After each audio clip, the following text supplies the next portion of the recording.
So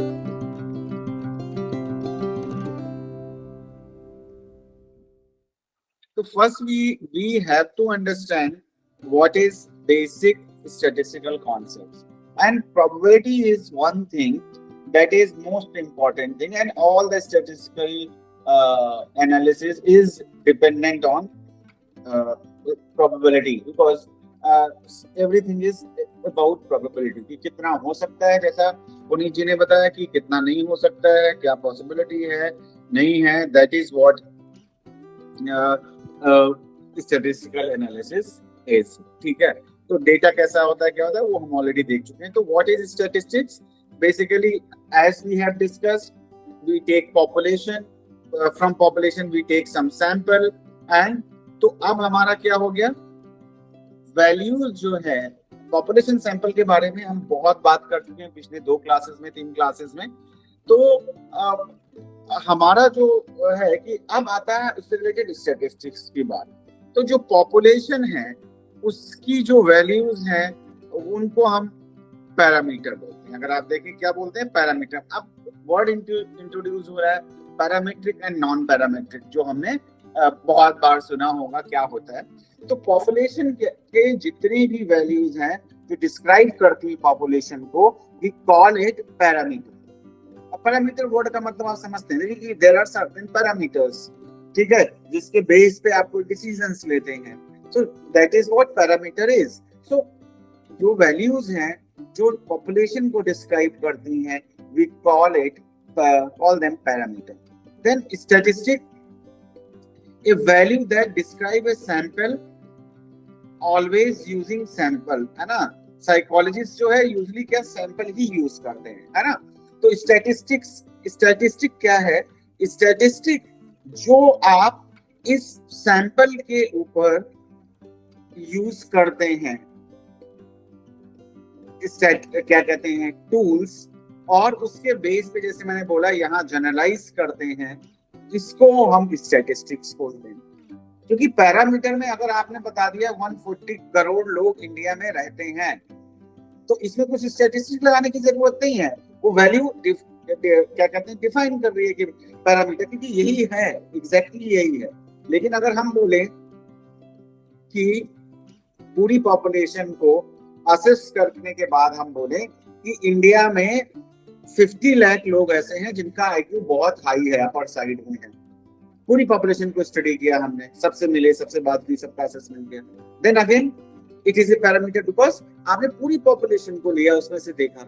लेकिन sample लेंगे तो क्या होगा, आपने 140 करोड़ नहीं लिया, आपने 1 करोड़ लोगों को लिया, उसमें से निकाला, और निकालने के बाद आपको पता चला कि इसमें से 20% लोग जो हैं वो उनका आईक्यू अपर साइड में आता है। तो अब क्या हो गया कि 1 करोड़ में 20 लाख लोग आ रहे हैं, तो 100 करोड़ में कितने हो जाएंगे, ये हम निकाल लेते हैं। तो अब सैंपल में जब हमने निकाला कि ये 20 करोड़ लोग हैं, तो वो जो निकालने का जो प्रोसेस है उसको हम स्टैटिस्टिक, वो वैल्यू, उन वैल्यूज को हम स्टैटिस्टिक बोलते हैं। ठीक है, क्लियर है? क्योंकि पैरामीटर में तो हमें पता है जो पूरी पॉपुलेशन को ले रहे हैं, तो उसमें कुछ और, तो स्टैटिस्टिक उसी को हम बोलते हैं। तो स्टैटिस्टिक वो वैल्यू है जो आपके सैंपल का को डिस्क्राइब करती है कि आपका सैंपल कैसा है, कि उसकी कैरेक्टरिस्टिक्स क्या है, और उसको जनरलाइज किया जा सकता है या नहीं किया जा सकता है। क्लियर है? ठीक है, तो पॉपुलेशन है, पॉपुलेशन से सैंपल निकाला हमने, इसके बारे में हमारी बहुत बात हो चुकी है, सो और डिटेल में नहीं जाते हैं। So you have collected your data.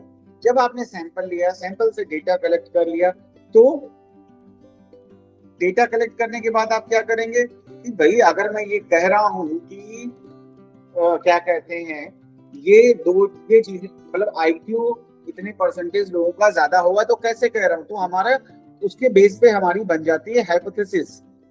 हमने कुछ रिव्यू ऑफ लिटरेचर किया, पढ़ा इधर उधर, और हमें लगा कि यार इंडिया में आईक्यू वाले लोग, ऐसा लग रहा है कि ज्यादा आईक्यू वाले लोग ज्यादा ही हैं, कम वाले कम हैं, कम वाले ज्यादा हैं, व्हाटएवर इट इज। ठीक है, तो अब एक हाइपोथेसिस है। हाइपोथेसिस क्या है? योर assumption, योर मतलब whatever you think based on your knowledge and study that you have done, yeah, other people have done, and that in that area कि क्या क्या चेंज, क्या क्या पॉसिबिलिटीज हो सकती हैं आपके रिजल्ट की, तो उसको हम हाइपोथेसिस बोलते हैं। तो हाइपोथेसिस क्या है, एक एजम्पशन है कि ऐसा हो सकता है। तो अब उसको चेक करने के लिए हम क्या कर सकते हैं, उसको चेक करने के लिए हमें हाइपोथेसिस टेस्ट करने पड़ेंगे, और जिससे हम प्रूव करेंगे कि जो हम कह रहे हैं वो सिग्निफिकेंट है कि नहीं है। आपने कई बार सुना होगा कि लिखा होता है कि सिग्निफिकेंस है, लेवल क्या है, सिग्निफिकेंट है कि नहीं है, और those thing that we will discuss further in classes. So make claims about population, already मैंने बताया कि आपने सैंपल पे स्टडी की, और सैंपल पे स्टडी की, ये सैंपल लिया, सैंपल पे स्टडी की, और रिजल्ट जो आए पॉपुलेशन के लिए जनरलाइज कर दिए। आपने बोल दिया कि इनके लिए भी ये इंपॉर्टेंट है, या यही इनकी कैरेक्टरिस्टिक भी यही है। और क्यों है, क्योंकि हमने मान रखा था कि ये दोनों एक जैसे हैं। This type of analysis is called inferential statistic. क्या बोलते हैं, इन्फ्रेंशियल स्टैटिस्टिक्स। इन्फ्रेंस का मतलब क्या होता है, कोई बताएगा व्हाट इज, जब हम इन्फ्रेंस बोलते हैं तो उसका मतलब क्या हुआ, कोई भी बताओ। इंग्लिश वर्ड इन्फ्रेंस का मतलब क्या हुआ एक तरीके से, क्या बोलेंगे जब हम कह रहे हैं कि हम इन्फ्रेंस निकाल रहे हैं? एनीवन?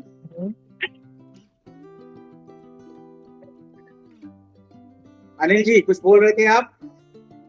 अलग अलग निष्कर्ष निकालना।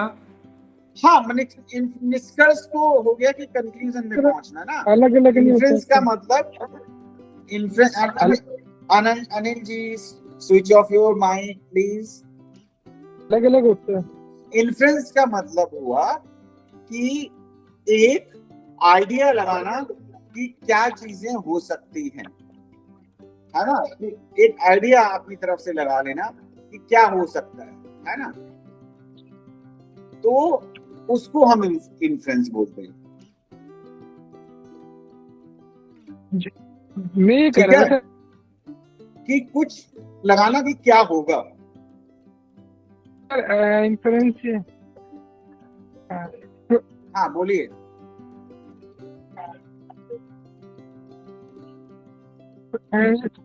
आपने माइक बंद कर दिया। तो इन्फ्रेंस का मतलब है कि भाई इसको हम इन्फ्रेंस बोलेंगे। हमने बोला कि सैंपल का मीन सपोज 30 आया है, मान लिया किसी भी चीज में इसका मीन निकाला हमने, वो 30 आया, तो हम इन्फ्रेंस क्या निकाल रहे हैं, हम इसी के बेस पे ये कह रहे हैं कि पॉपुलेशन का मीन भी 30 होगा। That is inference. मतलब पॉपुलेशन के बेस पे, सॉरी सैंपल के बेस पे पॉपुलेशन के बारे में आप बता रहे हैं, दैट इज इन्फ्रेंस। ठीक है, तो this type of analysis is called inferential statistics. Now उससे पहले भाई डेटा जब आपके पास आया तो डेटा किसी फॉर्म में तो आएगा, तो उस डेटा को सिंप्लीफाई करना होगा। मैं एग्जांपल से आपको समझाऊंगा अभी।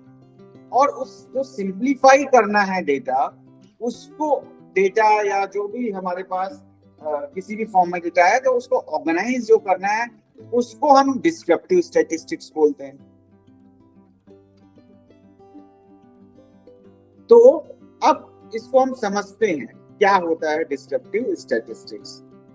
1 मिनट मैं जरा, अच्छा ठीक है। तो डिस्क्रिप्टिव स्टैटिस्टिक्स आपका हुआ, let me add one page, कि हमने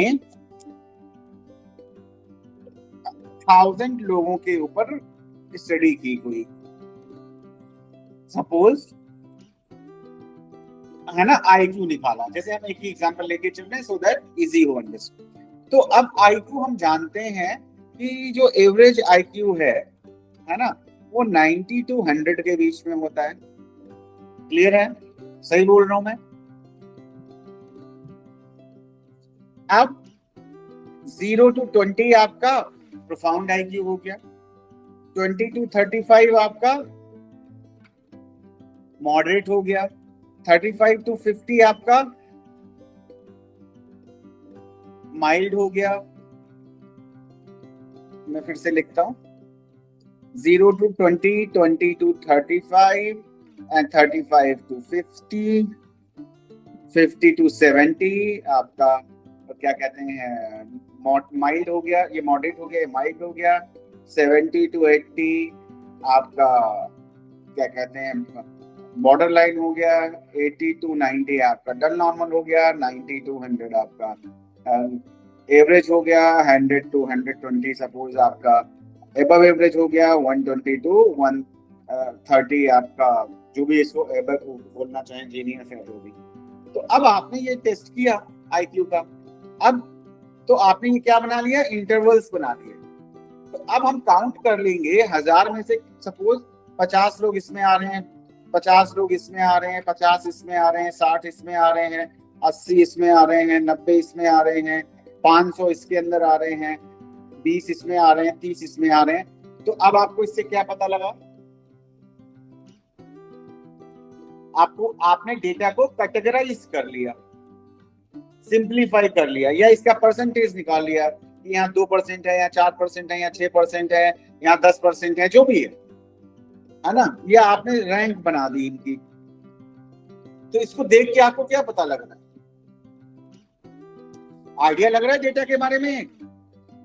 यहाँ पे हमने कोई स्टैटिस्टिकल टूल नहीं लगाया कि हम टी टेस्ट कर रहे हैं या एफ टेस्ट कर रहे हैं या हम कुछ और कर रहे हैं, और हमने इसका सिंपल मैथमेटिकल मीन निकाल लिया। सपोज मीन आ गया हमारा 80, मीन आ गया 82 आ गया, 82 आ गया हमारा मीन, जी सर, है ना। तो अब क्या हुआ कि हमें मीन पता लग गया। तो ये क्या बता रहा है, ये डिस्क्राइब कर रहा है आपके डेटा को। आपके पास जो डेटा आया उसको आपने ऑर्गेनाइज कर लिया। जब आप स्टडीज करते हैं, सारी चीजें करते हैं, तो वहां पे ये चीजें हम लोग करते हैं। तो ये डिस्क्राइब कर रहा है, इसको देख के आपको पता लग जाएगा। ये आपको डिस्क्राइब कर रहा है कि किसी ने बताया कि मीन जो है वो 82 है, तो 82 का मतलब है, आपने बोला कि एवरेज जो लोगों का आईक्यू आया है वो 82 आया। सो that is giving you an idea. ठीक है, पूरा नहीं दे रहा, लेकिन जो भी आइडिया दे रहा है वो आपको दे रहा है। तो ये जो ऑर्गेनाइजेशन ऑफ द डेटा है, चाहे वो मीन निकालना हो, चाहे वो इंटरवल्स बनाना है या कुछ और है, तो ये सारा हमारा कहलाता है डिस्क्रिप्टिव स्टैटिस्टिक्स। ठीक है, तो अब डिस्क्रिप्टिव स्टैटिस्टिक्स क्या करता है, डेटा को ऑर्गेनाइज, समराइज किया, यही हमने किया अभी, सिंप्लीफाई कर दिया इसने डेटा को, और डेटा को presentation of the data and describing data. ये डेटा आपका जो डिस्क्रिप्टिव स्टैटिस्टिक है वो डिस्क्राइब करती है डेटा को, कैसे ऑर्गेनाइज करती है, समराइज करते हैं हम, सिंप्लीफाई करते हैं और प्रेजेंट करते हैं। तो आप किसी की भी रिसर्च थीसिस उठा के देख लो, तो सबसे पहले जो हम डेटा को करते हैं ऑर्गेनाइज करके टेबल्स में डालते हैं। तो that is a descriptive statistics. Tables में डाल कितने मेल हैं, कितने फीमेल हैं, कितना सैंपल लिया, ये सारी चीजें, तो उसको ऑर्गेनाइज कर दिया, कैसे आया, सारी चीजें हमने की, तो वो हमारा कहलाता है डिस्क्रिप्टिव स्टैटिस्टिक्स। अब आता है इन्फ्रेंशियल स्टैटिस्टिक्स। अब इन्फ्रेंशियल स्टैटिस्टिक्स में जैसे टी टेस्ट, कोरिलेशन, ये सब आ जाता है। इन्फ्रेंस लगा रहे हैं, यहाँ पे हम इन्फ्रेंस कुछ नहीं लगा रहे हैं, हम सिर्फ सिंपली बता रहे हैं कि भैया ये है, हमने डिस्क्राइब कर दिया। क्लियर। अब यहाँ पे हम इन्फ्रेंशियल स्टैटिस्टिक्स में क्या करते हैं, generalize from sample to population. Population का कुछ निकला और हम उसको जनरलाइज कर देते हैं, सैंपल का निकला और पॉपुलेशन को हम जनरलाइज कर देते हैं कि पॉपुलेशन में आता है। हाइपोथेसिस टेस्टिंग हम करते हैं, जैसे मैंने बोला कोरिलेशन निकाला, T test, F test, chi square, whatever test is required depending on your data, हमने बात की थी। मैं सब कुछ रिलेट करते हुए चल रहा हूँ जिससे कंफ्यूजन कम से कम हो।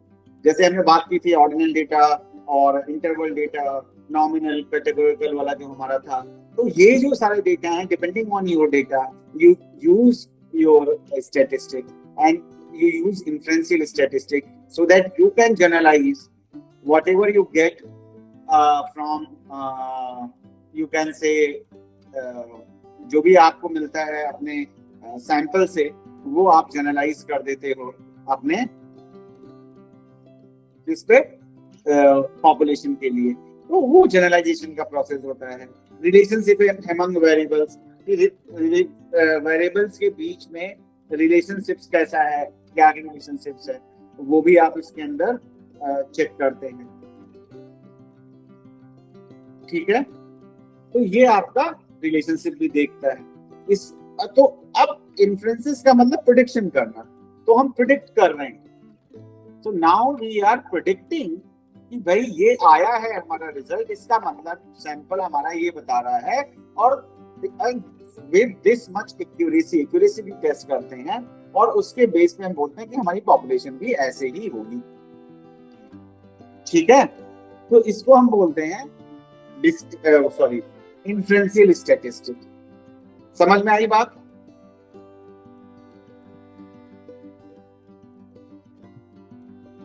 नाउ अब हम बात करते हैं कुछ डिस्क्रिप्टिव स्टैटिस्टिक्स के बारे में। ये आपके सारे सिलेबस में है, मैं थोड़ा सा ऑर्गेनाइज करके जिससे आपको समझ में आए, डायरेक्टली हम उस पर आएंगे तो मजा नहीं आएगा, तो इसलिए मैं इसको ऐसे यूज कर रहा हूँ। तो अभी आप अगर देखें तो डिस्क्रिप्टिव स्टैटिस्टिक्स क्या है, थ्री टाइप्स की इन्होंने दिया हुआ है। डिस्क्रिप्टिव स्टैटिस्टिक्स क्या होता है?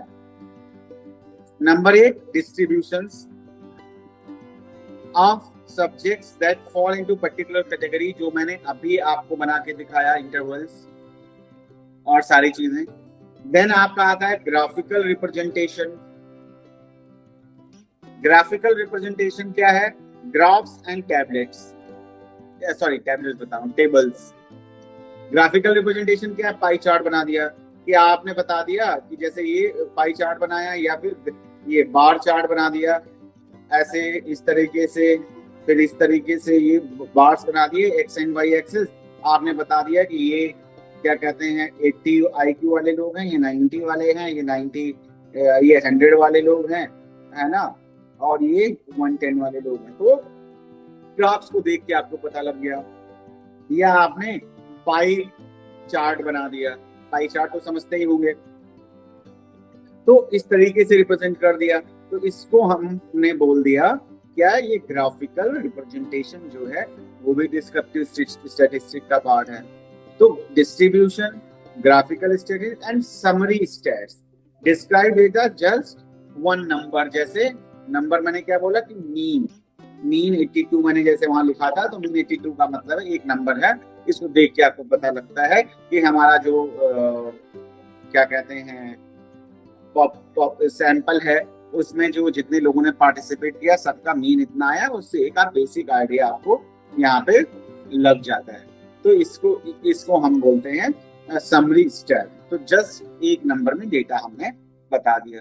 तो these are the 3 kinds of आप कह सकते हैं डिस्क्रिप्टिव स्टैटिस्टिक्स। सो क्लियर है इतना कि जो डिस्क्राइब करे इन ए वेरी सिंपल फॉर्म। ठीक है, clear?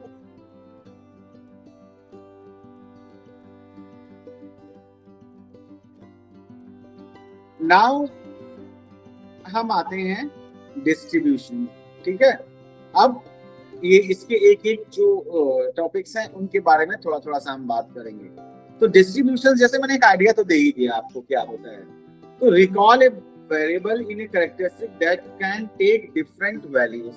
A distribution of a variable is a summary of all different values of a variable, both type and token, each instance और each value।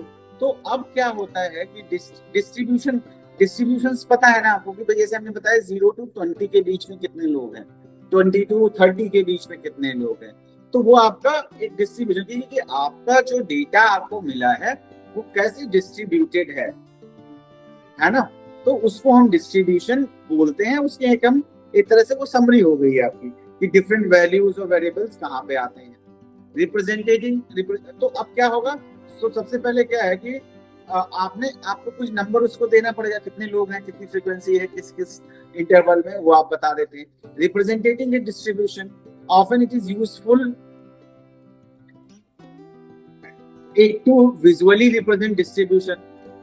अब क्या होता है कि आप उसको विजुअली प्रेजेंट कर सकते हैं। जैसे मैंने बोला था, आपको बताया था कि पाई चार्ट बना सकते हैं, ये विजुअल रिप्रेजेंटेशन हो गया ना, पाई चार्ट बना दिया, एक्स वाई ऐसे हमने कुछ बना दिया, या हमने बार चार्ट बना दिए, है ना, इस तरीके से।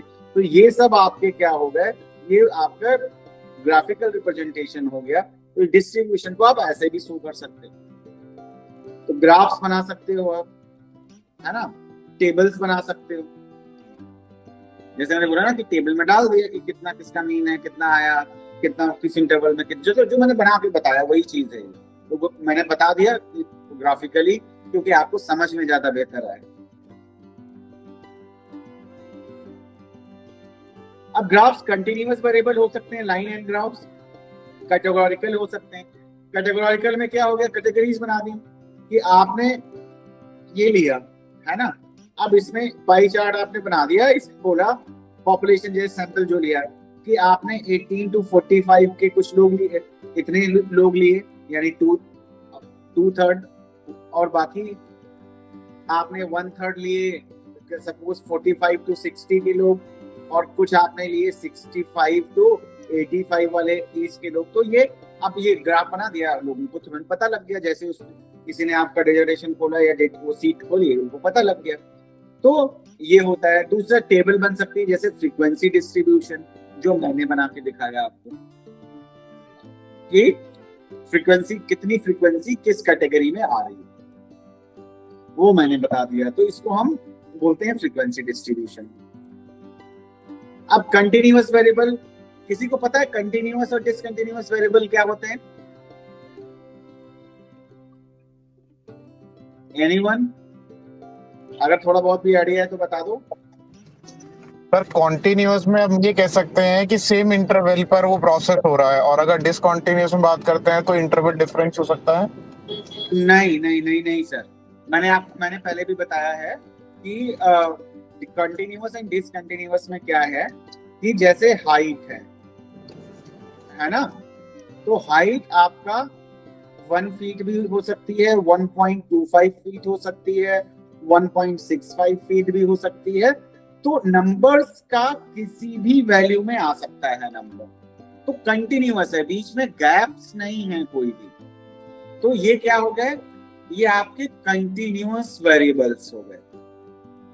ये कंटिन्यूअस वेरिएबल होगा जहां पे आप पॉइंट में, यानी कहीं किसी भी वैल्यू को आप ले सकते हो। ऐसा नहीं है कि 1 होगा या 2 होगा या 5 होगा, इसके अलावा 1.5 नहीं होगा। तो ये कंटिन्यूअस वेरिएबल है।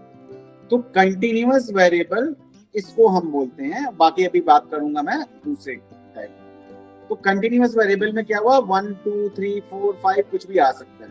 तो कंटिन्यूअस वेरिएबल को जैसे आए 0 2 4 6 8, यानी बीच में 1 भी है तो रहता है, तो ये कंटिन्यूअस वेरिएबल है। जैसे हाइट हो गया, वेट हो गया, ये आपके कंटिन्यूअस वेरिएबल आते हैं, है ना। लेकिन डिसकंटिन्यूअस यहाँ पे कहीं दिया है, नहीं दिया, नहीं। चलो वो जो बाकी ये कंटिन्यूअस वेरिएबल्स में आ गए। बाकी के वेरिएबल जैसे एंजाइटी, मैंने बात की थी आपसे कि 2-0 एंजाइटी क्या कुछ हो सकता है, 0 हो सकती है या 2.5 हो सकती है, या ऐसी चीजें नहीं। तो इसको 0 पॉइंट में, मतलब पॉइंट्स में लिखना मुश्किल काम है, नहीं हो सकता। तो कंटिन्यूअस वेरिएबल और डिसकंटिन्यूअस वेरिएबल, तो कंटिन्यूअस वेरिएबल है तो ये वो आएगा तब हम और आगे बात करेंगे, वैसे मैं बता चुका हूँ पहले भी। तो कंटिन्यूअस वेरिएबल में आप इस तरीके से बना सकते हैं कि भाई ये 50 to 54 के बीच में 1 है, ये डिस्ट्रीब्यूशन है। 55 to 59 के समझ में आ रहा कैसे लिखा है, 59 to 55 में 3 फ्रीक्वेंसी है, 3 लोग हैं, यहाँ पे 8 हैं, और बीच में सबसे ज्यादा इनमें सब में 18 और 17 लोग हैं। तो ये आपको बता रहा है, जैसे मैंने वो टेबल बनाई थी, ये आपका ग्राफ बन गया उसी तरीके से, ठीक है। अब कैटेगोरिकल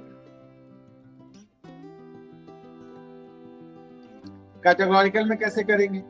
अब कैटेगोरिकल वेरिएबल है तो उसमें आप कंटिन्यूअस की तरह तो नहीं बना सकते। कैटेगोरिकल मतलब कैटेगरीज हैं कि भाई कोई मेल है, फीमेल है, ट्रांसजेंडर है, 3 तरह के मिले। अब उनको आप उनको ऐसे तो फ्रीक्वेंसीज में तो या वैसे तो आप नहीं बना सकते। तो कैटेगोरिकल वेरिएबल्स में आप इस तरह से रिप्रेजेंटेशन कर सकते हैं, जैसे, है ना, कि अब क्या हुआ कि आपने कोई चीज कोई एक ले लिया, कि आपने ले लिया कि क्या ले सकते हैं, कोई भी ऐसी चीज ले ली जहां पे, जैसे मैंने एक एग्जांपल जेंडर का दिया है ना, तो कैटेगरीज है। इसी तरह से सोशियो इकोनॉमिक स्टेटस है, वहां पे भी आपने सर्किल बनाया, आपने बोला कि ये आपका जो है लो सोशियो इकोनॉमिक स्टेटस का है, इतने लोग आपके हाई सोशियो इकोनॉमिक स्टेटस के हैं, ये आपके क्या कहते हैं लोअर हैं, ये लोअर सोशियो इकोनॉमिक स्टेटस के हैं, ये वाले आपके बिलो पॉवर्टी लाइन बीपीएल वाले कैटेगरी से लोग हैं। तो आप इसको वैसे तो लिख नहीं सकते, तो आप इसको कैटेगरीज हैं, ये कंटिन्यूअस नहीं है, कैटेगरीज हैं, तो इनको आप इस तरह से प्रेजेंट कर सकते हैं। फ्रीक्वेंसी डिस्ट्रीब्यूशन मैंने बता ही दिया आपको, जैसे 1 2 3 4 5 1 9, तो 1 के 2 लोग हैं जिनका स्कोर 1 है, जिनका 2 है वो 3 है, जिनकी 3 वैल्यू है तो उसके 3 लोग हैं, तो इसका परसेंट टोटल कितना है, 100 लोग 100 है, तो परसेंटेज इसका तो टोटल 26 लोग हैं, तो हम परसेंटेज निकाल लेंगे, इसका परसेंटेज ये हुआ, 3 है तो इतना हुआ, 3 वालों का 5 है तो 19% हुआ, 4 है तो 15% हुआ। इस तरह से हमने वेरिएबल को परसेंटेज में लिख लिया। परसेंटेज निकालना हमें आता है, सिंपल सा है, जैसे आपका हो गया कि जो 1 है वो 26 का कितना परसेंट हो गया, मतलब 2 जो है 26 का कितना परसेंट हो गया, आपने निकाल लिया, वो आपका यहाँ पे आ जाएगा। अब ये परसेंटेज, वैलिड परसेंटेज का मतलब क्या हो गया कि आपने कुछ अगर नहीं भी आया है, क्या कहते हैं, कुछ डेसिमल्स में ज्यादा आया है, तो आपने उसको करेक्ट करके लिख लिया। देन क्यूमुलेटिव परसेंट क्या हुआ, क्यूमुलेटिव मतलब हम ये निकालते हैं, क्यूमुलेटिव का मतलब समझ रहे हैं ना, जैसे क्यूमुलेटिव वो होता है, क्या कहते हैं, इंटरेस्ट होता है जिसको हम चक्रवृद्धि ब्याज बोलते हैं, उसी तरीके से यहाँ पे भी निकालते हैं कि भाई यहाँ पे हमारा 2 लोग हैं, तो 2 लोगों का परसेंटेज 7.7 हुआ, 2 + 3 यानी 5 हो गए, तो 5 का परसेंटेज कितना हुआ, 19% हुआ, फिर 5 + 3 जोड़ते चले जाते हैं तो 30% हुआ, ऐसे करते करते टोटल परसेंटेज आपका 100 दिखता है। तो ये क्या है, ये फ्रीक्वेंसी डिस्ट्रीब्यूशन दिखाया है कि कितने स्कोर पे कितने लोग बैठे हैं या हैं वहां पे, तो उसको हम फ्रीक्वेंसी डिस्ट्रीब्यूशन टेबल बोल सकते हैं, ठीक है। और जो मैंने वो बनाया था 0 to 1, ये तो सिंगल वेरिएबल है, और इसको हम ऐसे भी कर सकते हैं, 1 to 2 के बीच में 5 लोग हैं, 3 to 4 के बीच में कितने हैं, 5 3 8 लोग हैं, तो इसको इस तरह से भी इंटरवल्स में भी लिखते हैं हम लोग, तो इसको हम फ्रीक्वेंसी डिस्ट्रीब्यूशन टेबल बोलते हैं, और इसको डेटा रिप्रेजेंट करने के लिए हम बनाते हैं। ग्राफिकल रिप्रेजेंटेशन, बार डायग्राम मैंने बता दिया आपको कैसे बनता है, पता है या इसमें दोबारा से बताऊं मैं?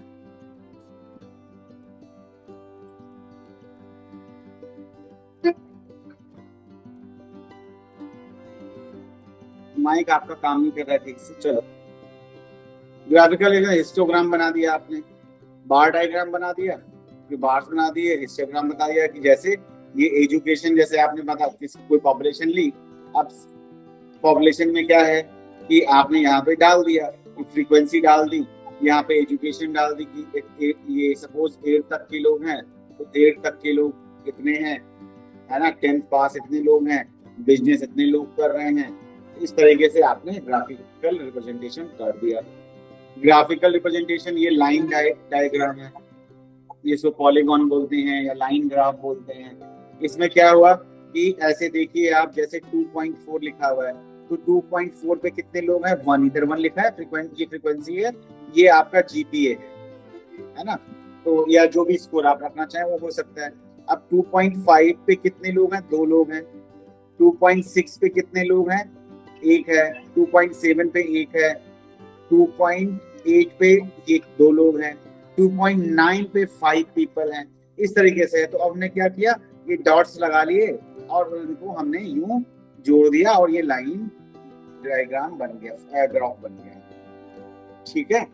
तो इसको हम बोलते हैं graphical representation of in the form of polygon और लाइन ग्राफ, ठीक है।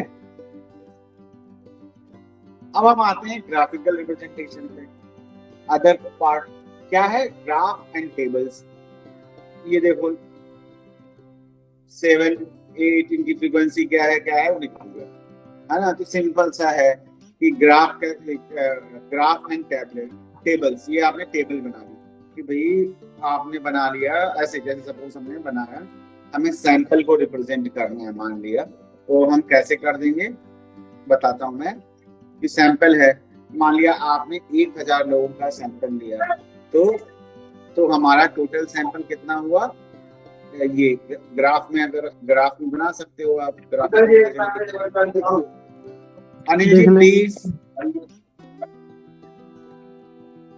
तो आपका ये ग्राफिकल रिप्रेजेंटेशन जैसे यहाँ पे दिया हुआ है कि आपने किसी भी N100 है तो आपने यहाँ पे इतने लोग की, मान लिया कि चाहे वो कुछ भी हो, जैसे N50 है, N20 है, N100 है ना, ये सारे अलग अलग आपको इस तरह से हम बना सकते हैं। तो अब क्या होता है ग्राफिकल रिप्रेजेंटेशन में, मान लिया कि आपका डेटा आया तो ये इतने बच्चे हैं, ये टीनेजर्स हैं, ये एडल्ट्स हैं, ये आपके ओल्ड एज वाले हैं, ये मतलब लेटर ओल्ड एज वाले लोग हैं। तो इस तरह से आपने बना लिया कि यहाँ पे आपने एज लिख दिया, सपोज यहाँ पे आपने नंबर्स लिख दिए कि यहाँ पे 10 लोग हैं या जो भी है ना, 10 लोग जो हैं वो 8 इयर्स वाले हैं, और 20 लोग जो है सैंपल हमारा है वो 18 इयर्स का है। तो इस तरीके से हमने इसको ग्राफिकली रिप्रेजेंटेड ग्राफ्स बना दिए, या हम उसी तरह से टेबल भी बना सकते हैं कि 8 इयर्स की, जैसे पिछले हमने बनाया था, तो ये इसमें आ जाता है। अब यहाँ पे देखो क्या चीज दी हुई है, यहाँ पे एक चीज आपको देखनी पड़ेगी कि जो हम बात करते हैं, अब देखो पहली पिक्चर अगर आपको दिख रही है यहाँ पे, तो आप यहाँ पे ये देखिए कि जितना बड़ा सैंपल है उतना स्मूथ है, मतलब हमारा जो प्रोबेबिलिटी कर्व होता है ऐसे होता है। तो अब ये देखो इसमें 500 का सैंपल है तो ये ऑलमोस्ट वैसे बना रहा है, ऐसे बना रहा है ना, ये और जितना हमारा कम होता जा रहा है सैंपल वो बिखरा हुआ है, आप ऐसे ये बन रहा है, ऐसे बन रहा है। तो आप ये देखो कि उतनी एक स्मूथ है, जितना जब नंबर बढ़ता जा रहा है उतना आपको उतना क्या बनता जा रहा है, उतना आपका स्मूथ होता जा रहा है आपका ग्राफ। ये इंडिकेट करता है कि इसी को हम बोलते हैं सैंपल जो आपका है वो रिप्रेजेंट कर रहा है आपके पॉपुलेशन को। तो एक थ्योरम होती है जिसको हम बोलते हैं central limit theorem. The larger the sample size, the closer a distribution will approximate the normal distribution. हाँ जी, कौन बोल रहा था, बोलिए।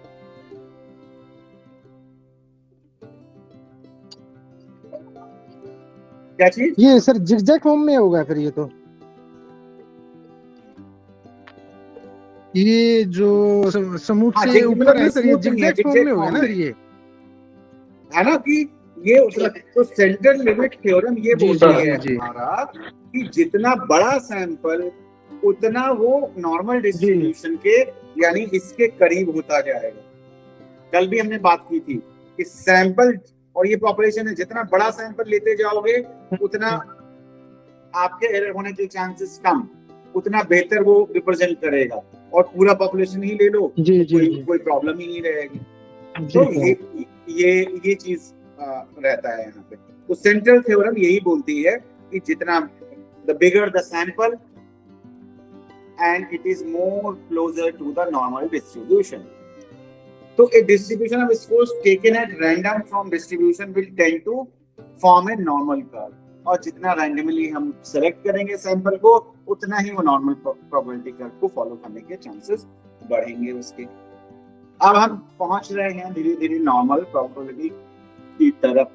And then what is probability की तरफ कहने का मतलब, तो नॉर्मल डिस्ट्रीब्यूशन क्या होता है मैंने आपको बताता चला रहा हूँ थोड़ा सा। नाउ थोड़ा सा और डिटेल में हम जाते हैं।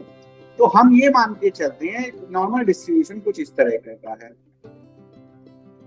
ठीक है, और ये डिवाइडेड होता है ±3 सिग्मा के बीच में, ठीक है। तो अब ये देखो ये है +1 सिग्मा +2 सिग्मा, हाँ +1 सिग्मा, ये -1 सिग्मा +2 सिग्मा, और इसी के बियॉन्ड यहाँ पे कहीं 3 सिग्मा होगा, ±3 सिग्मा में डिवाइडेड होता है, ठीक है। और ये इक्वली डिस्ट्रीब्यूटेड होता है। इक्वली डिस्ट्रीब्यूटेड होने का मतलब क्या है कि सेंटर की लाइन से आधा इधर आधा उधर ठीक। और ये यहाँ पे ये होता है कि जो नॉर्मल डिस्ट्रीब्यूशन है उसका मीन, मीडियन और मोड सेंटर में ही होता है, ठीक। और ये हम मान के चलते हैं 34% इस साइड में, 34% इस साइड में रहता है, यानी बिटवीन ये जो 0 सिग्मा है और ये जो 1 प्लस सिग्मा है इसके बीच में 34% और इसके अपोजिट साइड में माइनस में 34 से माइनस सिग्मा के बीच में 34 से, तो टोटल कितना 68% पॉपुलेशन जो है वो बीच में आती है। नॉर्मल अगर हम किसी का आईक्यू या कोई भी चीज चेक करें, एटीट्यूड, आईक्यू, समथिंग, तो हम ये एजम्पशन लेके चलते हैं अगर हमारा सैंपल प्रॉपरली रिप्रेजेंटेड है यानी प्रॉपरली टेकन है फ्रॉम पॉपुलेशन, तो हमारा जो क्या बोलेंगे सैंपल है वो भी इसी तरीके से डिस्ट्रीब्यूटेड होगा। फिर अगर हम उसमें 2 सिग्मा और जोड़ दें तो 1 सिग्मा प्लस 2 सिग्मा के बीच में 13.5% लोग आते हैं, इधर 35% हो गए, तो total 95% population plus minus 2 sigma के बीच में रहती है। बाकी की 2.5% बोथ साइड में एक्सट्रीम्स बोलते हैं उनको, वहां पे रहती है। तो ये मान के हम चलते हैं कि नॉर्मल कोई भी वेरिएबल होगा इस पॉपुलेशन में इसी तरीके से डिस्ट्रीब्यूटेड रहेगा। Is it clear? Yes sir. Sir IQ में कैसा होता है ये? हाँ जी सर। सर आईक्यू में कैसा होता है ये? आईक्यू में भी यही होता होगा। आईक्यू देखो ये तो कोई भी वेरिएबल हो, अब आईक्यू में क्या होगा, मैक्सिमम लोग अब ऐसे देखो, आपका अगर आईक्यू नीचे बना भी है, देखो आईक्यू कहीं बनाया इन्होंने, तो अगर आईक्यू की बात करें तो मैक्सिमम लोग यहाँ इसके अंदर आ जाएंगे, और ये क्या है, एवरेज आईक्यू, ठीक है। Yes sir. और उसके ऊपर यहाँ पे जो है ये थोड़ा हाई आईक्यू वाले लोग हैं, हाई आईक्यू प्लस साइड में इसको अगर हम देखें तो ये हाई आईक्यू वाले लोग हैं, और ये एक्सट्रीमली हाई आईक्यू वाले लोग हैं जो सिर्फ 2.5% है, ये 13.5% है, 68% आपके एवरेज हैं, और इधर क्या है, ये एवरेज से कम वाले लोग, आईक्यू वाले लोग हैं, और ये बहुत ही कम आईक्यू वाले लोग हैं। इस तरह से हाँ सर, जो बिलो कर रहे हैं लाइन ग्राफ से वो बहुत कम वाले हैं ना? कौन सा? मतलब जो -2s है, हाँ, -2 वाले बहुत ही कम वाले, मतलब ये एक्सट्रीम्स हैं। भाई ऐसे होगा ना, अब इसी की वजह से जैसे आप ले लो कि भाई ये मान के चलते हैं सारे ऐसे डिस्ट्रीब्यूटर, जैसे मान लें कि किसके पास कौन ज्यादा अमीर है, कितने लोग कम अमीर हैं, क्या है, तो हम ये मान के चलेंगे इतने लोग क्या है, ये मिडिल क्लास वाले लोग हैं, सबसे ज्यादा मिडिल क्लास है, ये मिडिल क्लास वाले लोग हैं, ठीक है। Okay sir. ये वाले लोग क्या हैं, जो हायर मिडिल क्लास वाले लोग हैं, जिनके पास इनसे अच्छा पैसा है। इधर वाले लोग क्या हैं, ये एवरेज से नीचे लोग हैं, ये लोअर मिडिल क्लास वाले लोग हैं, अगर पूरी पॉपुलेशन को हम देखें, ठीक। ये लोग क्या है, एक्सट्रीमली रिच है, 2.5%, इनको पता ही नहीं इनके पास कितना पैसा है, बहुत पैसा है इनके पास। ये क्या है, ये इनके पास बिल्कुल पैसा नहीं, ये बिलो पॉवर्टी लाइन। तो सारी की सारी कैरेक्टरिस्टिक्स ऐसे ही डिस्ट्रीब्यूटेड होती है, ये हम एजम्पशन मान के चलते हैं नॉर्मल पॉवर्टी, और ये नॉर्मल पॉवर्टी कर्व के अकॉर्डिंग ही हम सारा कुछ क्या कहते हैं, स्टैटिस्टिक हमारी बेस्ड होती है, ठीक है। अब क्या होता है, अगर हम देखें क्लास में मार्क्स कैसे आते हैं, तो ज्यादातर लोगों के एवरेज मार्क्स आते हैं, तो 68% लोग करीब 100 लोगों की क्लास है तो 68-70% एवरेज मार्क के साथ पास हो जाएंगे। कुछ ऐसे होंगे जो 70s-80s में ले आएंगे, कुछ ऐसे होंगे जो 80-100 में लाएंगे, वो और कम होंगे, कुछ ऐसे होंगे जो 40-50 में लेके आएंगे, कुछ ऐसे हैं जो फेल हो जाएंगे। तो सारे के सारे कैरेक्टरिस्टिक्स ऐसे ही हमारी डिस्ट्रीब्यूटेड होती हैं, हम ये मान के चलते हैं, तो इसीलिए बोला जाता है बिगर the sample better the result, क्योंकि वो ज्यादा बेहतर नॉर्मल प्रोबेबिलिटी कर्व को क्या कहते हैं फॉलो करेंगे और उसको हम जनरलाइज कर सकते हैं पॉपुलेशन के अकॉर्डिंग।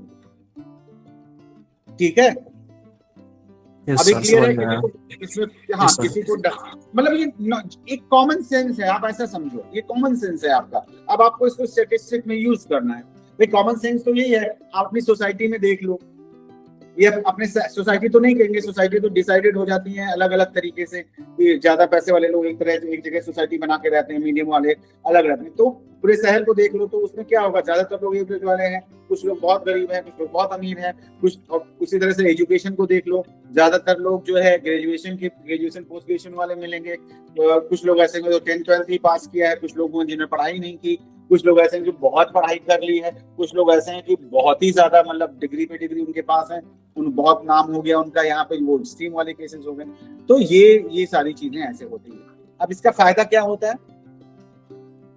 फायदा ये है इसको करने के लिए कि जब आप कोई एक्सपेरिमेंट कर रहे हैं, है ना, तो हमारी कोशिश ये होती है कि भाई हम इनको डील करने खाली इतना जो हिस्सा है, अगर है ना,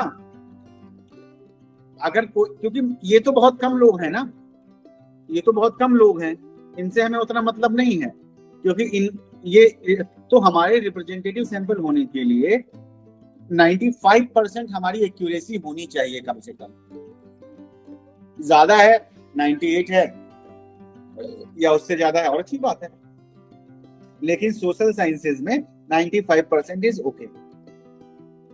तभी जब आपने कभी पढ़ा होगा, जब हम ये कहते हैं कि जब आप कोई भी टेस्ट उठा लेना, आप लोग यूज करते होंगे, उसमें लिखा होता है,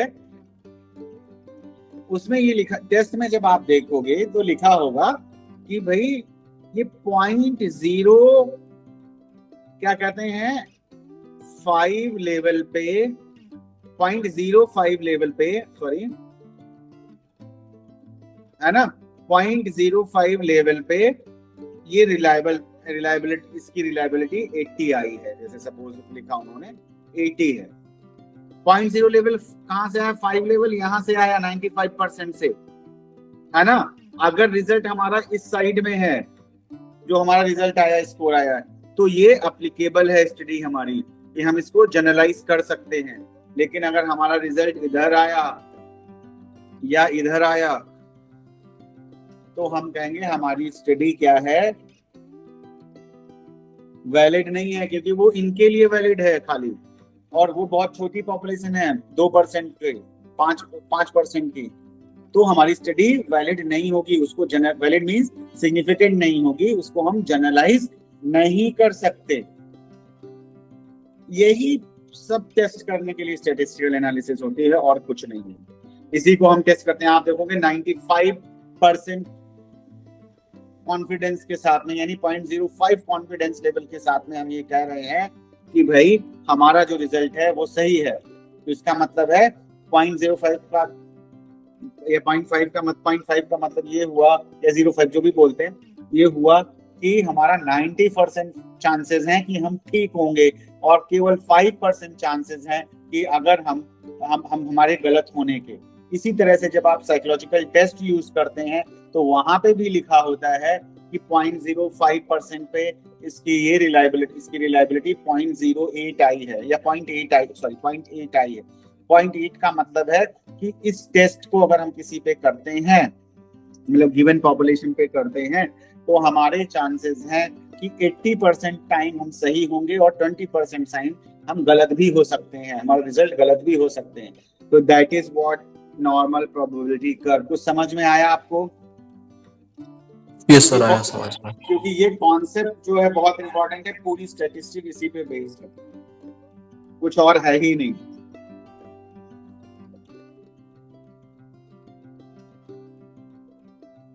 तो ये आपका नॉर्मल प्रोबेबिलिटी कर्व हो गया। अब हम थोड़ा सा बात करते हैं, मैंने बता तो सारा ही दिया है, स्लाइड पे है, तो आई विल जस्ट डिस्क्राइब। ये सिमेट्रिकल होता है। सिमेट्रिकल मतलब दोनों साइड बराबर होती हैं, इधर भी और इधर भी। आप से इसको दो कर दें तो सिमेट्री है, एक जैसी है, एक दूसरे की परछाई है, जो भी कहना चाहें, that is up to you.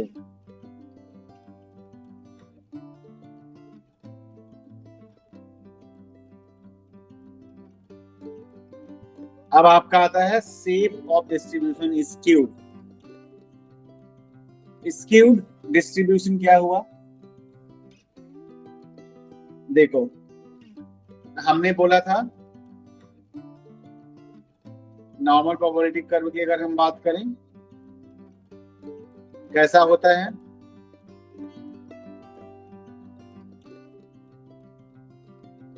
ऐसे होता है कुछ, ठीक, बेल शेप्ड रहता है और बीच में मिक्स मीडियम रहता है और ये पॉजिटिव नेगेटिव है दोनों साइड। हाँ, तो अगर ये इधर खिसक गया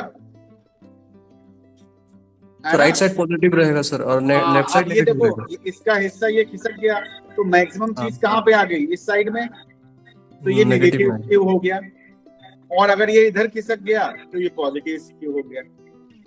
ओके ओके, क्लियर है, कुछ बताना है इसमें? नहीं क्लियर है सर। स्क्यूड ये बोलते हैं, स्क्यूनेस ये बोलते हैं कि एक्सट्रीम हाई और लो score can skew the distribution in either direction. अगर आपके स्कोर बहुत ज्यादा आ गए, क्योंकि सैंपल के स्कोर, सैंपल को हम देखते हैं, चेक करेंगे ना, अगर आपके स्कोर्स बहुत ज्यादा हो गए, मतलब बीच वाले सबसे ज्यादा होने चाहिए, किनारे वाले उससे कम, उससे उसके एक्सट्रीम वाले और कम, तो जब ऐसा होता है तो नॉर्मली डिस्ट्रीब्यूटेड बनता है। लेकिन पता चला एक्सट्रीम वाले स्कोर्स बहुत हाई आ गए तो क्या होगा, पॉजिटिव या नेगेटिवली स्क्यूनेस आ जाएगी। ठीक है, ये नॉर्मल है। अब ये बाई मॉडल, बाई मॉडल क्या है, मतलब दो बन रहे हैं, देखो ये और ये, इसको बोलते हैं बाई मॉडल।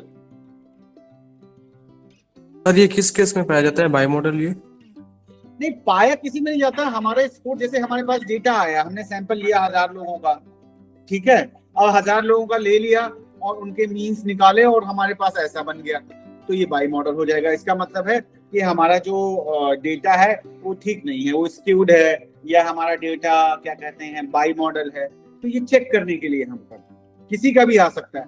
मान लिया, जैसे एक एग्जांपल मैंने दिया था कि आपको आईक्यू की स्टडी करनी है और आपका आईक्यू जो है वो 100 प्लस है, एबव एवरेज है, और आपने स्टडी की, आपने क्या किया, अपने जितने दोस्त थे उनके आईक्यू टेस्ट करके और डेटा इकट्ठा कर लिया।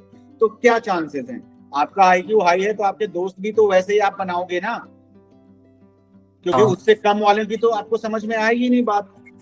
तो अब क्या होगा, तो आपका डेटा स्क्यूड हो जाएगा, क्योंकि आपको तो आईक्यू पे स्टडी करनी थी, आपने बायस होके सैंपल ले लिया, आपका सैंपल बायस्ड हो गया, तो अब वो क्या होगा, खिसक जाएगा पॉजिटिव, इस साइड पॉजिटिव साइड में, तो स्क्यूनेस आ जाएगी। तो ये अगर अब इसकी कैलकुलेशन जब हम करेंगे, हमें पता लग जाएगा कि भाई हमारा डेटा ठीक नहीं है ना। तो इसलिए समझनी जरूरी है। सबको समझ में आई ये बात? Yes sir. इसलिए रैंडम सैम्पलिंग, इसलिए सैम्पलिंग डिजाइन इतना इंपॉर्टेंट हो जाता है। इसलिए आप उसका जो कोटा सैम्पलिंग, क्लस्टर सैम्पलिंग इसीलिए करते हैं कि हमारा डेटा स्क्यूड ना हो, हमारा डेटा में प्रॉब्लम ना हो, नॉर्मल प्रोबेबिलिटी कर्व को फॉलो करें। ठीक है, बाकी दोनों चीजें मैंने आपको ऑलरेडी बताई, ये बताया, ये तो ऑलरेडी डिस्कस है, ये ऑलरेडी डिस्कस है। ठीक है, ये हो गया यूनी मॉडल। मल्टी मॉडल, ये भी आप, यूनी मॉडल मतलब जहां पे एक ही है, मल्टी मॉडल जो बाई मॉडल हम बोल रहे थे, उसी तरीके का है कि बाई मॉडल मतलब एक छोटा है, एक का मीन ज्यादा है। ठीक है, यस सर। तो ये मल्टी मॉडल और यूनी मॉडल हो गया। सो ऑर्डरिंग आवर डेटा, डिस्ट्रीब्यूशन की बात करते हैं थोड़ा सा। सो ordering our data and understanding the shape of the distribution organizes our data. Now we must simplify and describe the distribution. What value best represent our distribution? अब क्या होगा, कैसे पता लगेगा, ये हम बाद में करेंगे। मेजर ऑफ वेरिएबिलिटी आ गया, ये हम बाद में करेंगे। अभी मैं सिंपल सा बता रहा हूं आपको। जैसे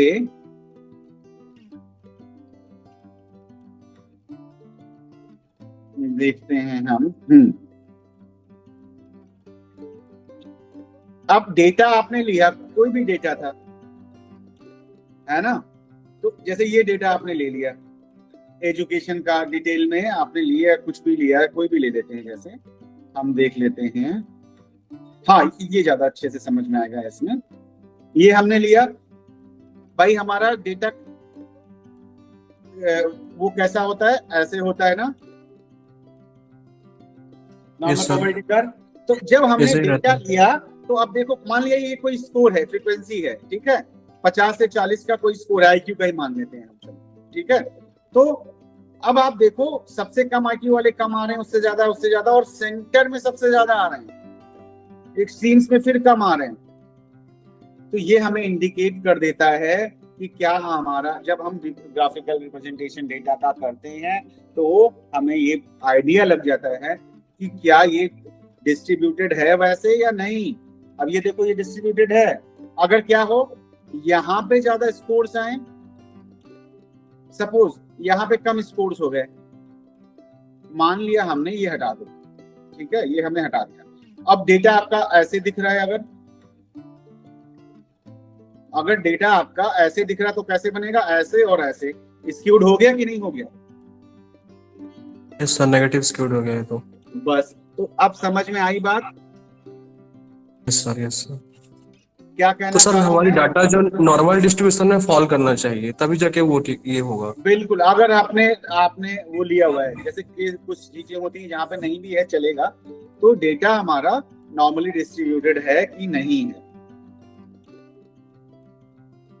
ये पॉजिटिव स्क्यू है जो आप बना था हमारा ऐसे बना था ना, ये पॉजिटिव स्क्यू था। तो अब जब आप पढ़ेंगे, थोड़ा सा इसको ध्यान रखिएगा, पॉजिटिव नेगेटिव का। तो ये समझ में आई बात डिस्ट्रीब्यूशन यस सर, की? समझ में। जी सर। चलो, आई होप जी सर। समझ में आ रहा है, क्योंकि ये थोड़ा सा लोगों को कॉम्प्लेक्स लगता है ना, इसीलिए थोड़ा स्पीड में नहीं चल रहा हूँ मैं, आराम से चल रहा हूँ। सर ये फ्रीक्वेंसी डिस्ट्रीब्यूशन टेबल थोड़ा एक बार और बता दीजिए तो। क्या चीज? वो फ्रीक्वेंसी डिस्ट्रीब्यूशन टेबल एक बार फिर से बोलिए, समझ में नहीं आया मुझे, क्या बोल? सर फ्रीक्वेंसी डिस्ट्रीब्यूशन टेबल का वो थोड़ा इशू अच्छा, स्लाइड का फ्रीक्वेंसी डिस्ट्रीब्यूशन टेबल, ये वाला जो बताया था सबसे पहले, है ना, यहाँ पे बताता हूँ मैं आपको। इसी से ले लेते हैं, वहां से तो ज्यादा अच्छे से समझेंगे। ये है जैसे, है ना, फ्रीक्वेंसी डिस्ट्रीब्यूशन टेबल यही है। जैसे ये आप देख रहे हो ना, नीचे क्या लिखा है, ये 50 to 54, आपने टेबल बना लिया, 50 to 54 हो गया, ये 50 to 59 हो गया। दिख रहा है आप मैं क्या लिख रहा हूँ, समझ में आ रहा है ना आपको? Yes sir, yes sir. 65 to 69, 70 to 74, ये हो गया, ठीक है। तो अब आप, ये डिस्ट्रीब्यूशन टेबल है। अब इसमें क्या, ये आ गया स्कोर, ये आईक्यू स्कोर है मान लिया। तो 50 to 55 के बीच में कितने फ्रीक्वेंसी है? 1, उसके बाद 3, उसके बाद 8, इसमें 11, फिर 18, उसके बाद वाले में 17। तो यही है फ्रीक्वेंसी डिस्ट्रीब्यूशन टेबल। ये आपका इंटरवल्स है, ये फ्रीक्वेंसी है कि कौन सी फ्रीक्वेंसी कहाँ पे डिस्ट्रीब्यूटेड है। इससे भी आपको आइडिया लगता है कि हमारा डेटा कैसा है। बीच के हिस्से में आपको सबसे ज्यादा स्कूट्स मिलेंगे। समझ में आ गई बात? ओके सर, इसका मतलब ये है कि जब डाटा हमारे पास रहेगा, तब उसका अगर ग्राफिंग करेंगे तो उसी टाइम पता चल जाएगा हमें कि ये नॉर्मली डिस्ट्रीब्यूटेड है कि नहीं। आइडिया लग जाएगा। तो और आप इसको ऐसे, ये सेम चीज है, ये ग्राफ में दी हुई है और ऐसे मैंने इसको फ्रीक्वेंसी टेबल में डाल दिया। तो देयर आर मल्टीपल वेज, जो हमने बात की थी ना, यहाँ पे देखो हम क्या कर सकते हैं, distribution, graphical representation, summary stats. Summary stats आएगा मीन 82 है, तो इसका मतलब है डेटा हमारा मीन 82 आ रहा है। तो इसका ज्यादातर लोगों ने 82 के आसपास स्कोर किया। ठीक है, ओके सर।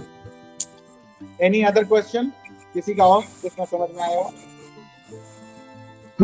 सर क्लियरली समझ में आया। चलिए ठीक है, नेक्स्ट क्लास में कल मिलेंगे और प्लीज टाइम से आ जाए। सैटरडे में वेट करता रहा 10-15 मिनट। आई थिंक कौन आया था, अनिल जी आए थे, कौन आया था? जी सर। तो अगर नहीं अटेंड करना होता है तो आप या तो इन्फॉर्म कर दीजिए कि हम लोग नहीं अटेंड करेंगे आज, तो मेरा भी टाइम ब्लॉक करना मेरे बच जाता है कि मैं ब्लॉक नहीं करता हूँ। एक्चुअली हम लोग हॉस्पिटल के मतलब अभी केसेस के लिए थोड़ा बहुत बिजी रह रहे हैं सर, इंटर्न के लिए। मैं तो उड़ीसा से बिलोंग कर रहा हूँ सर, मुझे मतलब हॉस्पिटल के चक्कर बहुत करना पड़ रहा है। अच्छा कोई इस बात तरह नहीं, देखो वो भी जरूरी है। आई जस्ट वांट कि थोड़ा सा अगर पहले से पता रहेगा, मान लिया एक ही लोग आए और अब मैं क्लास ले लूं, फिर आप लोगों का नुकसान होगा, है ना। मेरे को लेने में कोई बात प्रॉब्लम नहीं है। मैं अनिल जी खाली थे तो मैंने उनसे पूछा भी कि क्या अनिल जी ले लें या छोड़ दें, तो सब लोगों का छूटेगा। तो उन्होंने बोला कि ठीक है मंडे को कर लेंगे। तो थोड़ा सा पहले से आप बता देंगे तो और अच्छा रहेगा, है ना, कि जैसे नहीं आ पा रहे हैं। ओके सर, ओके और मान लीजिए अगर तो नहीं आ पा रहे हैं तो फिर क्यों उतना हम वो करेंगे, है ना। ओके सर, चलिए थैंक यू ठीक है, सर। नेक्स्ट क्लास में कल मिलते हैं सेम टाइम। ओके सर, जी today's sir, class was okay awesome sir.